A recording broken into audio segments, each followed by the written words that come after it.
everyone, Zeddy here again today with another Showdown in the Badlands card review. It's like 2 in the morning or so. You know, we're reviewing cards. We don't sleep. We go over, especially Mage cards. You guys, if you know, I play a lot of Mage. I'm a degenerate. And well, you know what? They got a legendary, a brand new one that mass mana cheats. And it's kind of balanced, almost weird.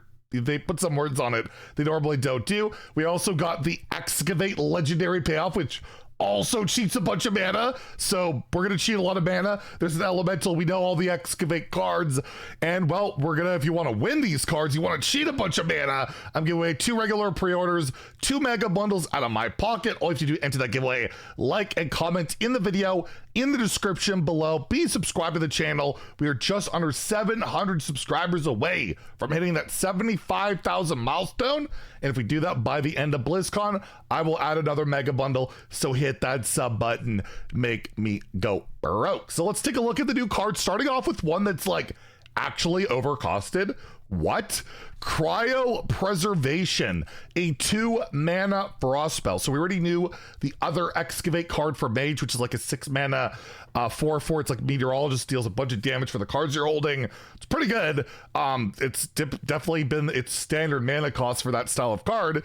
Well, this typically we've seen Freezing Potion. I believe it's 0 mana, which I believe froze an enemy. Maybe it's just a minion. You can correct me if I'm wrong. But yeah, this just freezes an enemy for 2 mana, but you do excavate that treasure, which is pretty darn valuable, right? Like getting that treasure, you get a common, you get a rare, you can get an epic, and of course you can get the legendary payoff, which we'll take a look at just a second. So that's like, you know, you want to run this if you're playing an excavate style of deck.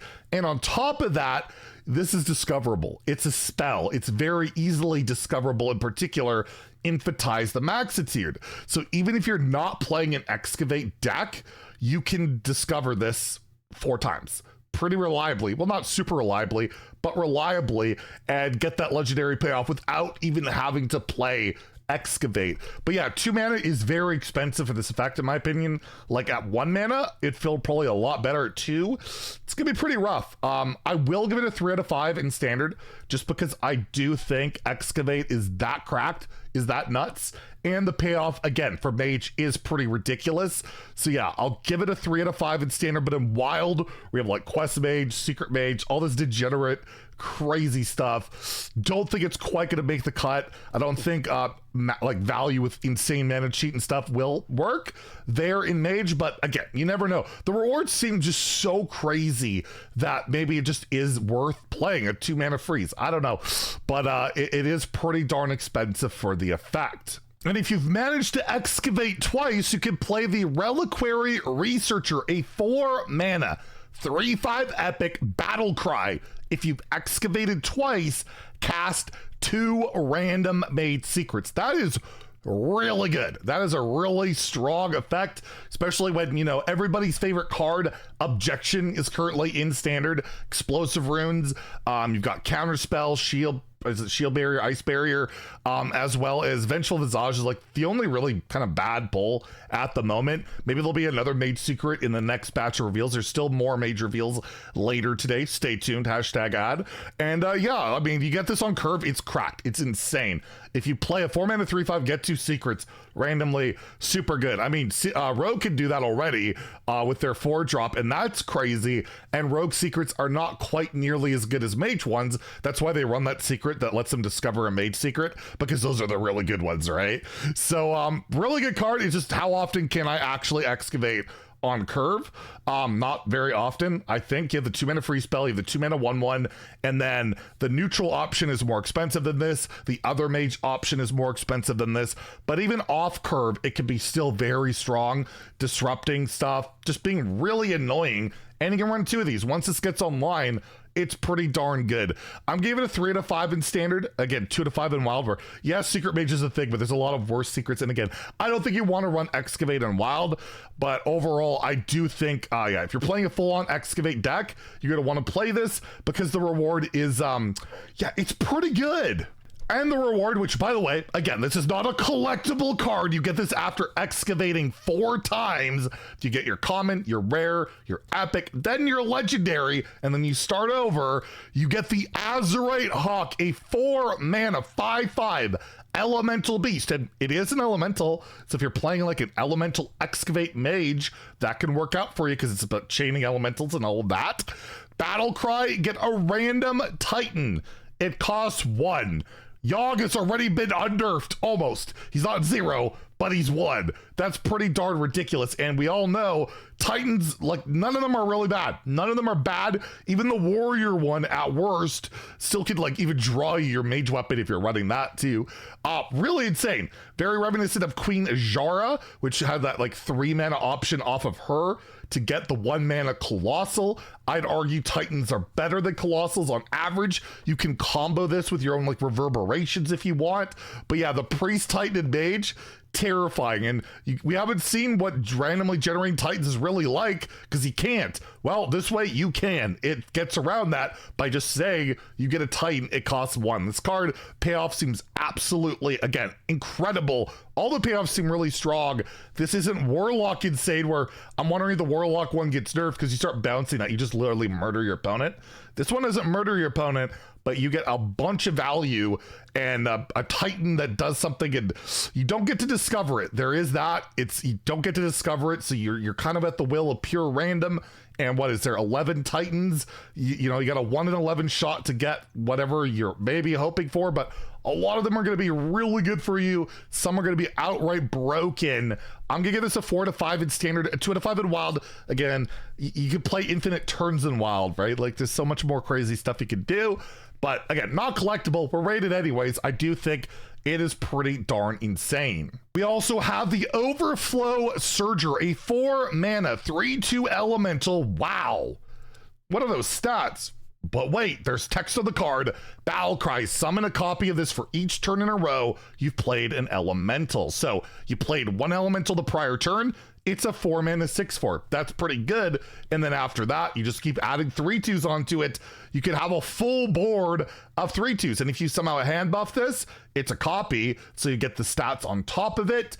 And Elemental Mage hasn't been a thing quite yet, but we're getting to the point where there are enough, like, good cards in it. And I feel like the next set reveals probably have elementals. We'll see. I mean, the Excavate payoff is an elemental. You have the 5-mana 7/4 that deals damage. You have the 2-mana 2/2 Aqua Archivist that can cheat stuff out.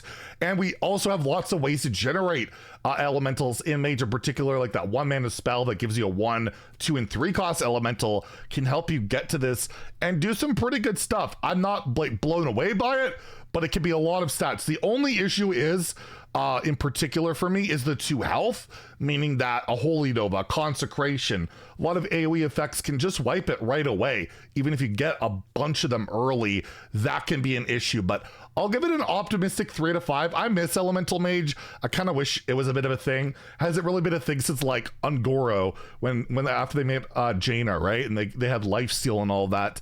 I don't know if it makes the cut, but I'll give it a 3 to 5 in standard, a 2 to 5 in wild. That is a lot of stats for 4 mana. And I believe we have one last card to go over, a legendary with mass mana cheat that might be kind of balanced, so probably bad. Tail full-on Blood Watcher. He's a big fan of controlled Deathlight live streams. I've done quite a few of those. 4 mana 2/5 cards that didn't start in your deck cost 4 less, but they very rarely applied, but not less than 1. So you play this with, I don't know, a bunch of generated spells, elementals, whatever, and you can spam them likely for 1 as long as they cost 5 or less, right? If they're 5 or less, it's 5 minus 4, it's 1. But I feel like if it didn't say not less than 1 to be broken, like you just generate a bunch of stuff, spam this on turn 4. And Mage is a class that is very capable of generating a bunch of stuff by turn 4. So they couldn't do that. And now we're in a state where, like, how good is this? You could, like, reverberations it, and make your cards cost 8 less and not less than 1. There's possible shenanigans there, but also you have to spend 7 mana to do that. So I don't know how much you can do. I don't think like a Thaddeus overrides the not less than 1, but I could be wrong. There's like anytime a card is made like this, there's degeneracy, OTKs, unfun stuff in mind, but with the not less than 1, maybe it isn't completely broken. Maybe it is like actually kind of balanced. It's definitely not nearly as sexy as I'm just gonna spam 0 mana cards, which is almost always problematic. I'll still give it a 3. I have literally no idea what you're playing it in. Mark will figure that out for me, but I feel like a card that has this much mana sheet on it has to pop up somewhere somehow and do something that will make me Zeddy rant and flip my stuff and all that. In Wild, where there's even more combo shenanigans, maybe you play this after completing the quest to do something. I don't know. I'm still gonna give it a 2 out of 5, as it's just, you can just kill your opponent with infinite turns and all that stuff at the moment. And yeah, it's not a battle cry, so once this is dead, it is no longer active, so be aware of that. So that's the Mage cards for now. A lot of mana cheat, a lot of value, a lot of craziness. There's still more Mage cards later today, so stay tuned for that. And if you enjoyed the video, please like and subscribe. Have a great day, and stay salty, my friends.